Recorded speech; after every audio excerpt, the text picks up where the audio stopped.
And welcome back. Preview season has kind of started, but it will start in full, honestly, come the 2nd of January, though we're getting a lot more per day now. So Theros Beyond Death. We're returning to Theros, got a whole bunch of new cards, some new implications. What does it mean? We'll start off, I already talked a little bit about some of the cards previous from this. The Planeswalker decks cards, as well as the couple cards you see here. But really, it started to really kick off around, Christmas, honestly. And then day by day, they kept showing a new card. But right now, let's get into this.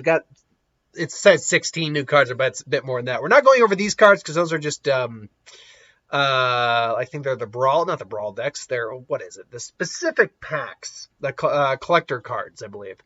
But Clothies, God of Destiny. One red, one black. One green, one red, one of any color for a 4/5 legendary enchantment creature, god, mythic rare, indestructible. As long as your devotion to red and green is less than 7, this isn't a creature. At the beginning of your pre-combat main phase, so at the beginning of your first main phase, exile a target creature from a graveyard. If it's a land, let me rephrase that, exile a target card from a graveyard. If it's a land, add an extra red or green mana to your mana pool. Otherwise, you gain 2 life, and this deals 2 damage to each opponent. Now, when I first read this card, I honestly thought it meant from your graveyard. But it is from any graveyard, which is a lot more controlling, a lot more dangerous, especially if you start to really burn through your opponent's cards, your own cards, things along those lines.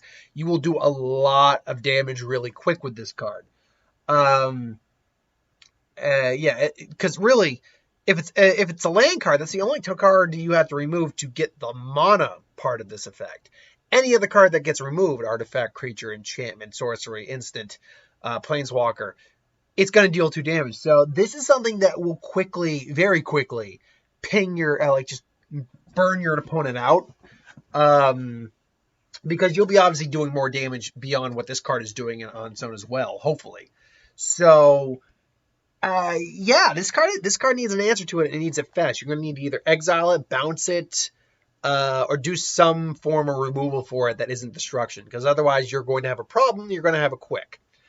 So it is a good card, cheap, relatively effective.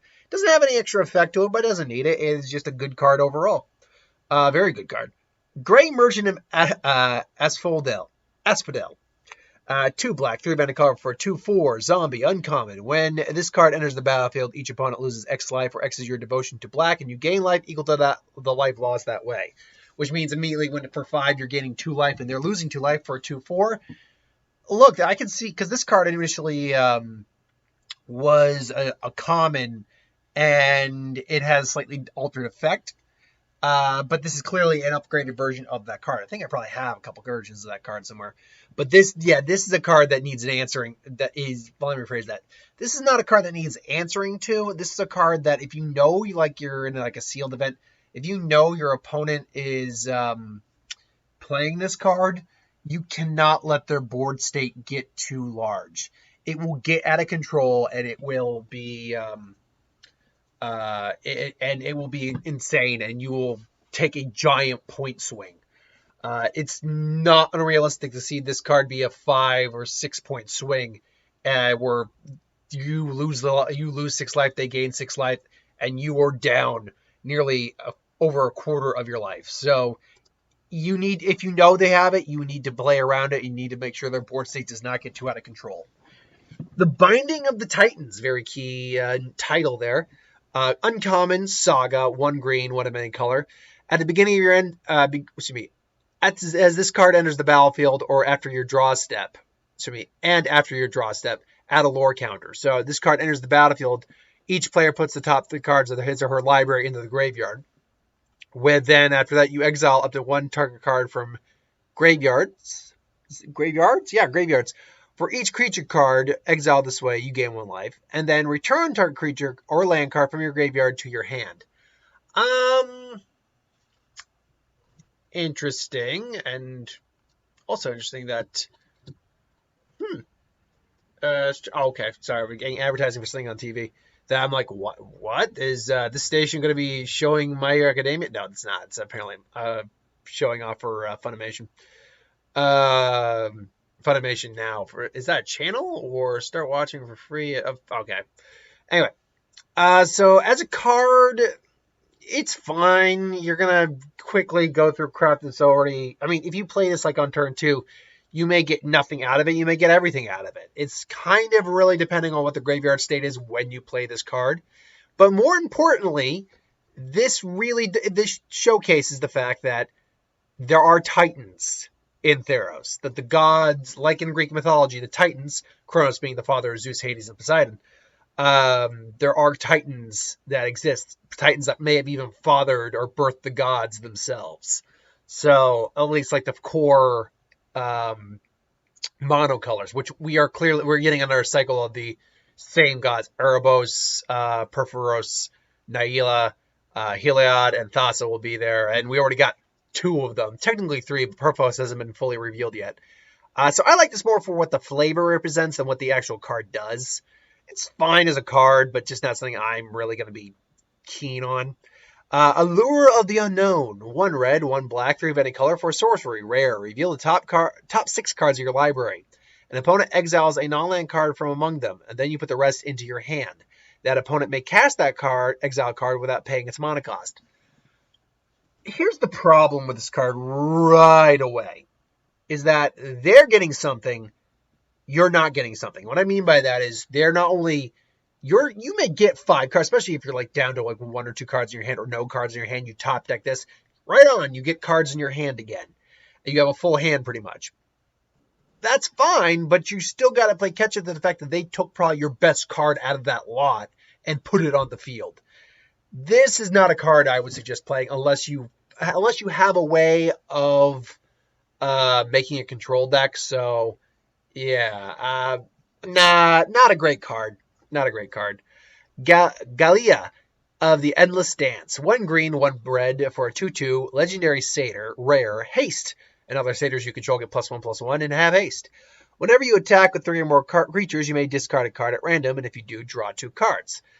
Good card overall. Obviously, it's the Satyr Lord, so if you want to make a Satyr deck, now's your chance. Gives me a chance to actually make a Satyr deck. I have plenty of Satyr cards. The fact that it has haste, you can swing it immediately, especially because you can get it on turn 2 when an opponent may not have something on turn 2, especially if you went first. And then you're pumping up your other satyrs, giving them haste. Then if you attack with 3 or more creatures, you can discard a card at random and draw 2 cards. Drawing 2 cards is great. You do have to discard at random first. But, I mean, I think that's the only downside I can see on this card is really you got to discard at random. You don't get to choose the card to get rid of.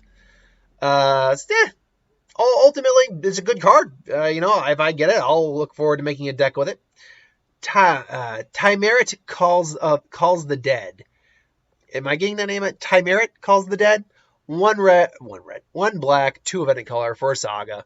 Obviously enters the battlefield with a counter on it, and when you draw a card after you draw your card, or after your draw step, you put a counter on it. For both its first and second effect, you put the top 3 cards of your library into the grave. Then you may exile a creature card or enchantment card from the graveyard, and if you do, create a 2/2 black zombie. Pretty decent. And then once you get to the final step, you may gain X life and scry X, where X is the number of zombies you control. Gonna be good in the zombie deck. I can definitely see me fitting this into my zombie deck. My zombie deck's blue and black, which is the kind of the colors for zombies these days. Black's always been the color for zombies, but ultimately it's a good card. Thing I'm trying to remember, I believe Tymerit was the black-red king. Was that right? No, we're gonna play a little bit here. What was Tymerit? Tymerit. Whoop, not Z. One second when I get that spelling right. Wrong way. There we go. I started to spell it wrong. Tymerit. Let's see now. Tymerit. Yep, that's exactly who he was. Okay. So I was like, is that one of the Titans? No, it's not one of the Titans. Thirst for Meaning. But yeah, good card overall. Thirst for Meaning. 1 blue, 2 of any color for a instant common.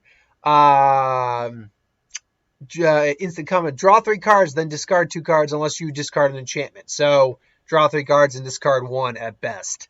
For 3 mana, that's... there are better cards for this. Like, oh god, what's the one I'm thinking of here? I can't recall exactly what it is. It's an old card, like you draw 2. Divination? Is that what I'm thinking of? No, I don't think it is. I mean, anyway, point being, it's fine. You'll get some use out of it. Naila, the Sharp-Eye. Nylea, Sharp-Eyed. Now the card's actually, I believe that's Orchi Acuti. I think this is Spanish. I might be wrong, but it's actually translated 5/6 for a 1 green 3 of any color legendary god. Devotion 5 for all the monos. So if you have green devotion, you're good. Creature spells you cast cost 1 less to cast. You can pay 2 and 2 of any color, 1 green, reveal the top card of your library. If it's a creature card, add it to your hand. Otherwise, you may put it into the graveyard. Look, I've heard people actually compare it to Naila the Hunt. And that we're probably going to be actually comparing them. So let me get Naila up here real quick. Naila, God of the Hunt. Now let me get a reminder real quick of what this card did. There it is. Oh, wow, that's a terrible card. Can I get a bigger picture of this, please? Like, really? Okay, I think I can read it from here. So yeah, what this one did was it gave creatures trample, and she cost the same, and she could pump up creatures too, which, to be fair, was still effective. But she's nowhere near as strong as she was. Well, actually almost as strong. She lost a bit of power, which could make sense from a flavor perspective, but she does a lot more now, honestly. I probably like this more than I like the other version of Naila. So, good card. All the gods are usable in some format, some way. Wrath of the Storm, 2 red, 2 of any color for a sorcery, deals 4 damage to each creature and each planeswalker. It's a board wipe. You're going to use it. It's great.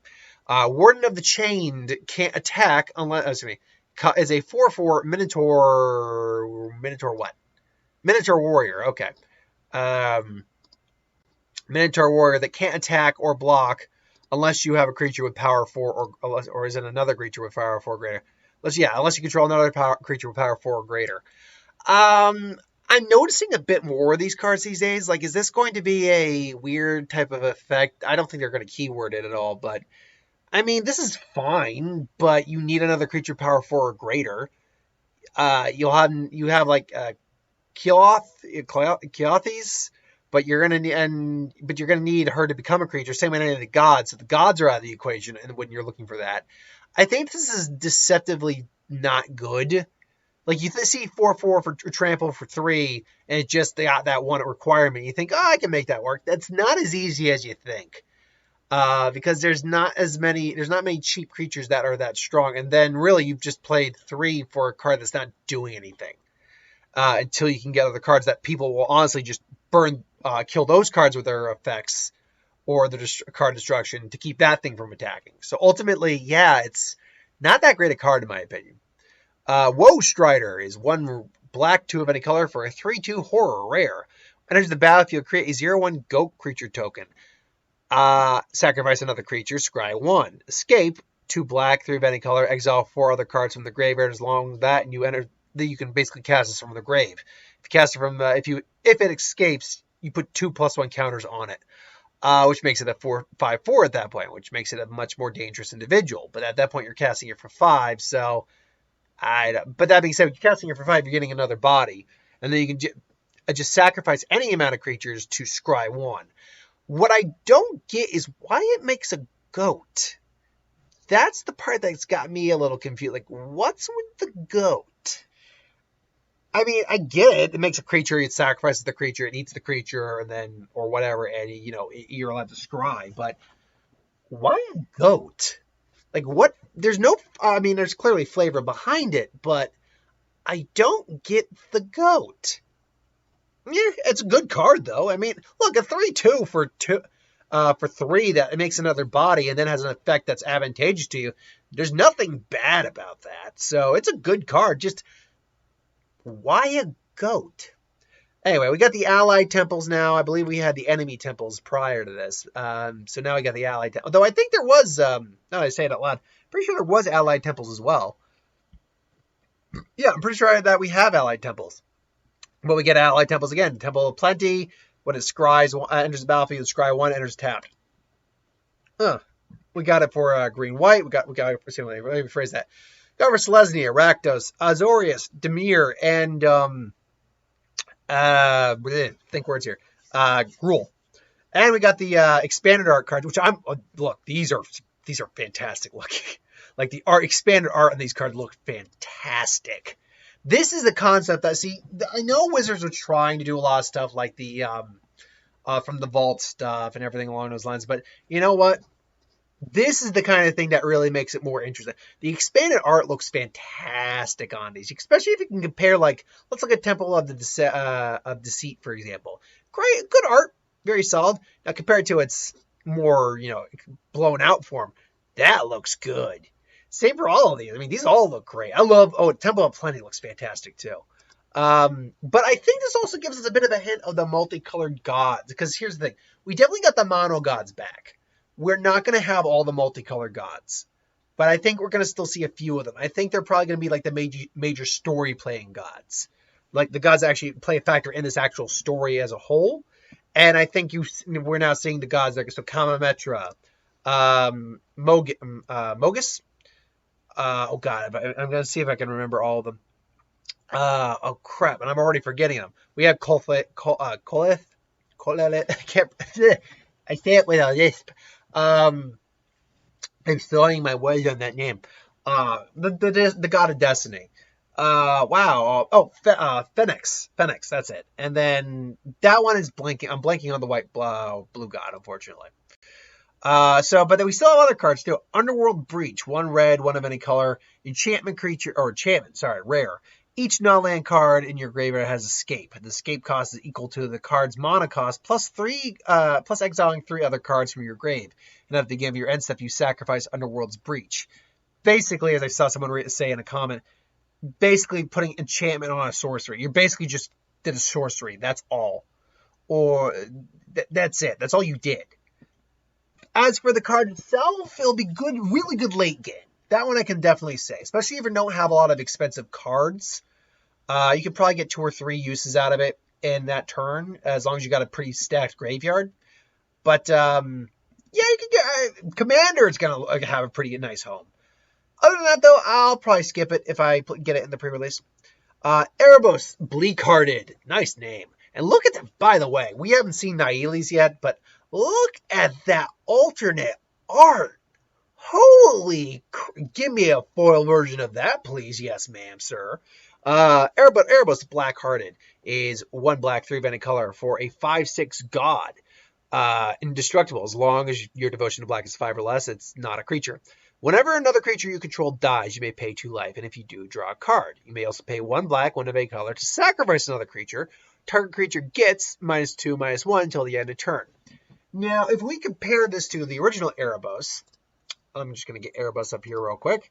Erebos. I already can tell you right now, he's weaker physically. I think we're going to see that in all the gods. And I forgot the other E. He's weaker than his other... I think all the gods are going to be weaker than their original counterparts. So let's see here. God of the Dead, the card. Oh, here we go. Indestructible. Mana cost convert mana cost 4. So the mana cost is the exact same. And I think we're going to see that, though. Their mana cost is staying the same. But this guy was a 5/7. He wasn't a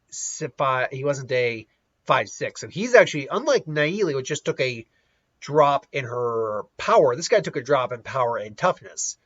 And this guy, your opponents can't gain life, and you pay 2 and you draw 1 card. So I guess the question is, which would I prefer? The guy who's bigger, drew me a card and prevented you from gaining life, or the guy who can still draw me a card?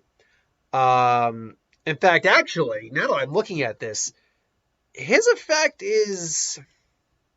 See, his draw 2 effect, or draw card effect, pay life effect, isn't as good as his original version. But they compensated that by giving him a sacrifice a creature effect, which allows you to activate it immediately, and then to burn your opponent's field. So I guess the question is, what do you prefer? The guy who's slightly bigger, who you can just pay the life and draw the card? Or the guy who you got to sacrifice creatures you control to then kind of burn some of your opponent's creatures a bit, or weaken them, that you can pay any time, and then you scry to if you want. I think, and this is just my opinion, I prefer the one where I don't have to pay the extra creature cost, because with the original one, you could just pay life. That's all you had to do. And if you were in a life gain deck as well, then you would have no problem with this card. Don't get me wrong, I think this card's good. It's not as strong as the original. Whereas Nylea, where Nylea, I think, is actually an upgrade from her original version. I think Erebos is a downgrade from his original version. Field of Ruin, but it's a good card. A great art, by the way.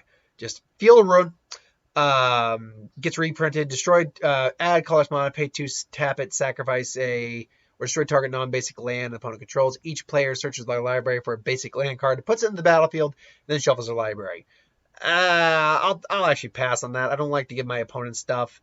Path to Exile is an exception, but that's because it's creature removal and you have to have a non-basic land, or they do, to make this card any sort of real value.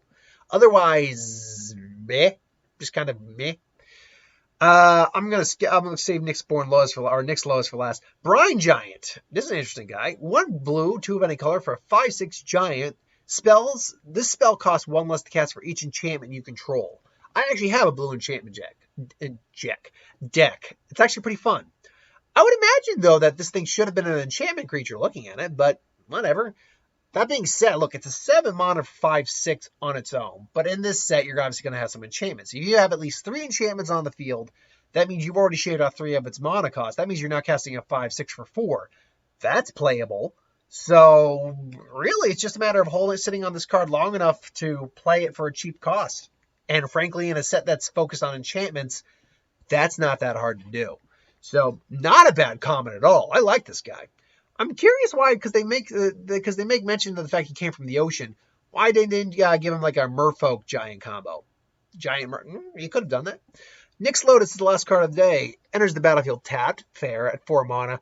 Choose a color and an amount of mana that's let's try that again. Choose a color. Add an amount of mana of that color equal to your devotion to that color. Look, I had, Nyxborn, the land that does the exact same thing. This thing's going to be dangerous. Be it in a commander deck where you're going to just get all of the mana. Be it in a sealed deck. I can definitely find a use for it in my Hydra deck will love you. Love you. And just like talking to my girlfriend, I love you. Love you, Nick's Lotus.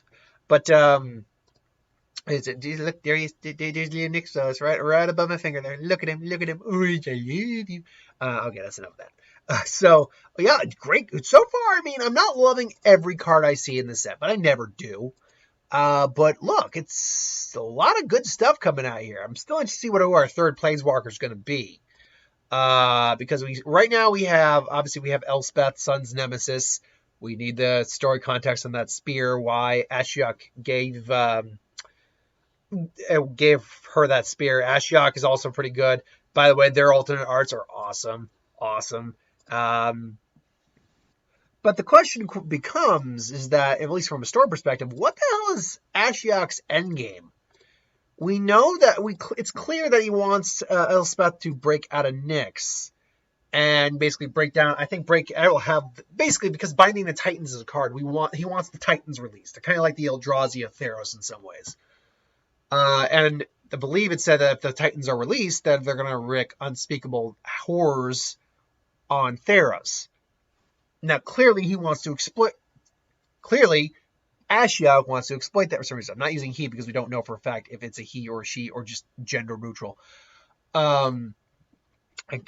So we don't know what is Ashiok's goal. Maybe to become a new god, like Xenagos' goal was, because we have our black-blue god already. So what is the end game for Ashiok? Is it just to create chaos? Because yeah, that's gonna do it.